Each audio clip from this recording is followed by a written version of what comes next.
All right, let's talk about something I think a lot of you have felt. You know that feeling of being stuck on your English journey? Like, you know all the grammar rules, you've memorized tons of words, but then the moment comes to actually speak and nothing. You just freeze up. Well, guess what? Today, we're going to change all that.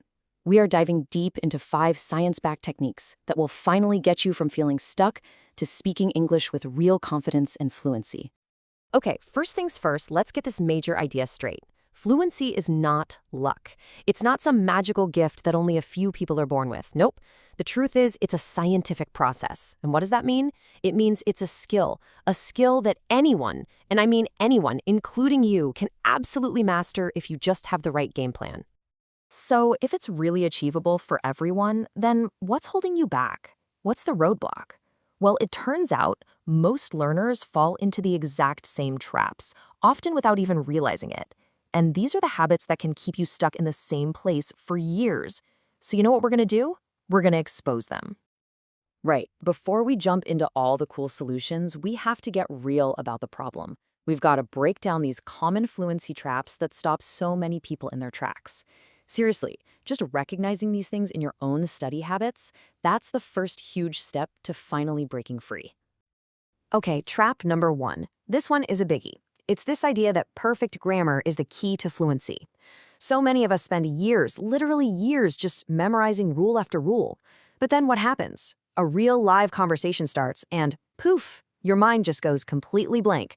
You know the rule, sure, but your tongue feels like it's tied in knots. I mean, look at this. You 100% know that the past tense of go is went. Of course you do. But in the heat of a conversation, it's just so easy for yesterday I go to slip out, right? Knowing something in a book and using it automatically when you speak, they are two totally different things. And that is the grammar trap right there. And the science behind why this happens is actually super interesting. It's all about something called neuroplasticity. See, your brain doesn't create those fluent language pathways just by reading a list of rules. It builds them through doing, through repetition, through actual real-world use. Think about it.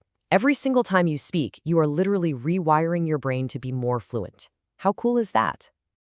All right, on to trap number 2. This is a mental habit that pretty much everyone does when they start out, translating everything in your head from your native language. The problem is, this whole process is super slow, it's mentally exhausting, and let's be honest, it usually ends up creating sentences that sound, well, just a little weird to a native speaker. And this here is the perfect example. In a ton of other languages, you say that you have a certain age. But if you translate that directly, I have 20 years, it doesn't work in English. The natural way to say it is I am 20 years old. This just goes to show you why thinking in your native language first can be such a huge roadblock. So what's the scientific fix for this? It's something called chunking theory. Basically, our brains are way, way more efficient when they learn and remember whole phrases, chunks of language. Things like, I'm looking forward to it, or that sounds great. Learning these chunks is like a shortcut. It's how you start sounding more natural and speaking a whole lot faster.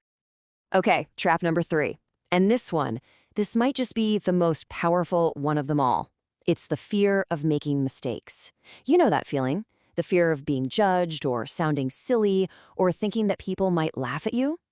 That fear can be so paralyzing that it just makes you stay silent, which means you avoid the one thing you need most, practice. I mean, does any of this ring a bell? Staying totally quiet in a meeting even though you have a fantastic idea? Going out of your way to avoid a conversation with a native speaker? Agonizing over every single word before you let it out? Yeah, these are all classic fear-based habits, and they absolutely sabotage your progress. And this isn't just in your head. There's real brain science here. When you feel that fear, it activates a part of your brain called the amygdala. Think of it like a panic button. It triggers your fight or flight mode and can literally shut down the part of your brain you need for speaking. But here's the cool part. On the flip side, when you feel confident, your brain releases dopamine, which boosts your performance. So get this, confidence isn't just a nice feeling. It's a neurological performance-enhancing drug for language learning. Okay, we've talked all about the traps. We've identified the enemy. Now for the fun part. Let's shift gears and talk about the powerful, science-backed solutions. These are the actual things you can do, starting today, that will put you on the fast track to fluency. First up, we have the shadowing method. And let me tell you, this technique is a total game changer. It's super simple. You listen to a native speaker from a podcast, a movie, whatever, and you repeat what they say basically at the same time, like you're their shadow or their echo. But here's the key. Don't just copy the words, try to copy the music of their voice, their rhythm, their intonation. This trains your mouth, your ears, and your brain to the real sound of English. Okay, next up. To fight that urge to translate in your head, you've got to start, well, thinking in English. Now, I know that sounds hard, but you can start really, really small. Just talk to yourself in your head as you go about your day. Narrate what you're doing. Simple stuff like, I'm making tea right now, or, wow, there's a book on the table. It feels a little silly at first, but it builds that mental muscle you need. And you've got to create an English bubble for yourself, an immersive environment. And no, you don't have to pack your bags and move to another country. It's way easier than that. Change your phone's language setting to English. Follow some cool English-speaking accounts on social media.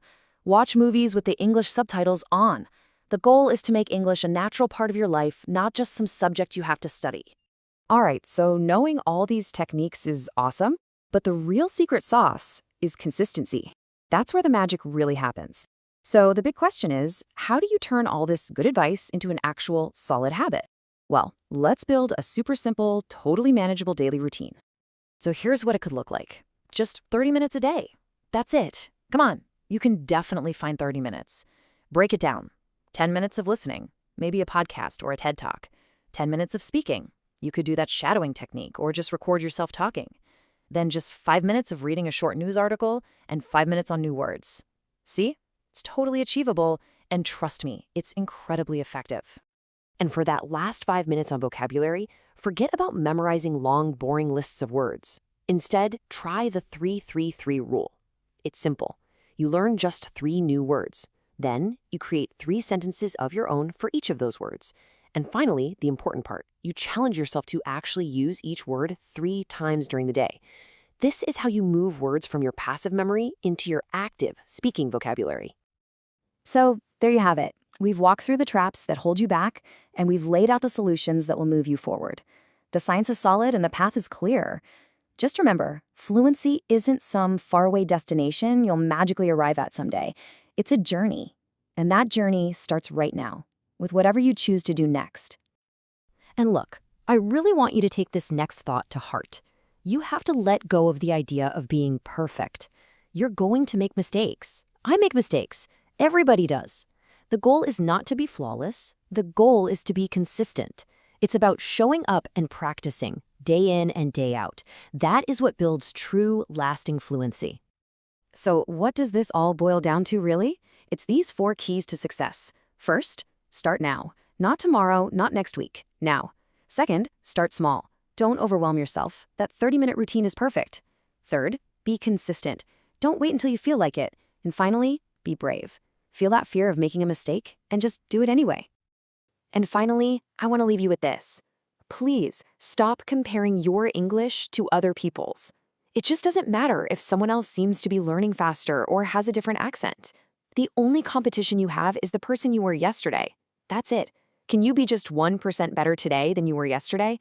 If the answer is yes, then you are absolutely on the right path. You've got this.